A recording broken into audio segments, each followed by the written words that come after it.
Bonjour à tous, direction l'hippodrome d'Amiens ce mercredi pour notre Quintet Flash. Ce sera à l'occasion du prix France Bleu Picardie. On va évoluer sur 2400 mètres, ce sera un départ à l'Autostar. Attention à Amiens, l'Autostar c'est 7 par ligne et non pas 9 comme à Vincennes ou 8 comme à Enghien. Sans plus attendre nos bases, on va faire confiance pour une fois n'est pas coutume, à la seconde ligne avec le numéro 11, JS Apollo, qui est euphorique actuellement. Il affiche 84% de réussite à droite en 12 tentatives. Il s'est déjà placé sur cette piste. Il devrait lutter pour la victoire, tout comme le numéro 12, Gustafsson. Cet étranger semble n'avoir jamais été aussi performant que ces derniers temps. Il gagne à gauche comme à droite, sous la selle comme à l'attelé. Ses limites sont inconnues, on fonce. Le numéro 10, Officer Stephen, 75% de réussite à droite avec 4 victoires et 2 accès en 8 tentatives. Il est au top actuellement, notamment ces dernières semaines. Il sera confié à Franck Nivard pour l'occasion.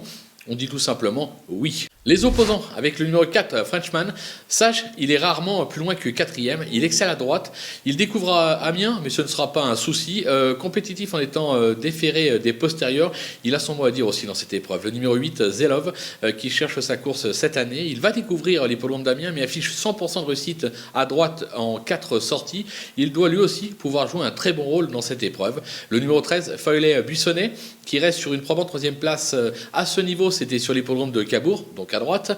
Il se montre plutôt régulier dans l'ensemble. Il a encore sa place sur le podium. Le coup de poker, ce sera numéro 5, Emancourt-Bléquin. Alors ce n'est pas un foudre de guerre, mais il compte quelques bonnes sorties, notamment sur cette piste où il affiche pas moins de 75% de réussite, raison pour laquelle je m'en méfie. Les outsiders avec le numéro 3, Eston on My Life, ce pur droitier enchaîne les bonnes performances ces derniers mois. Il s'est imposé lors de son unique tentative sur cette piste, sur sa lancée. Évidemment, on est obligé d'y croire. Le numéro 2, Flya Kaluma, quelque peu décevante ces derniers temps, mais elle vient de montrer du mieux sur l'hippodrome de Vincennes. Elle a gagné à 3 ans à droite, mais reste bien plus confirmée à gauche, raison pour laquelle je la place plus bas dans ma sélection. Le numéro 7, Carlita Girl, qui semble actuellement un ton en dessous de ce qu'elle a pu être par le passé. Elle aura pour elle d'exceller à droite. Bon, entre nous, je pense qu'il y a bien meilleur au départ, mais on ne peut pas l'éliminer totalement, tout comme l'As Catch My Love, qui n'est pas transcendant actuellement et qui a pratiquement toujours déçu à ce niveau. Alors moi, j'ai besoin qu'il me rassure, mais son entourage est assez confiant pour octroyer une petite place, 4-5e place, raison pour laquelle je ne l'élimine pas totalement. Les délaissés, il en reste 3. Le numéro 6, Stavo Ivy League, qui à 10 ans n'est plus que l'ombre de lui-même. On ne va pas faire plus long sur ses chances. Pour moi, il est difficile de le recommander ici. Le numéro 9, Va Pensiro Gara, qui, excepté sur les anneaux italiens, n'a rien montré de probant. Il vient de décevoir pour sa rentrée, c'était sur l'hippodrome de Dieppe.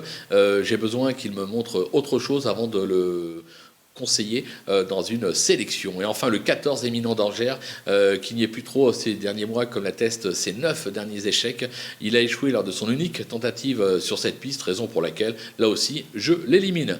Voilà, on se quitte dans cette course qui s'annonce les plus ouvertes, où on fera confiance une fois n'est pas coutume aux chevaux de la seconde ligne. On va se quitter avec bien évidemment ma sélection, mais mes conseils de jeu également. À vous de jouer.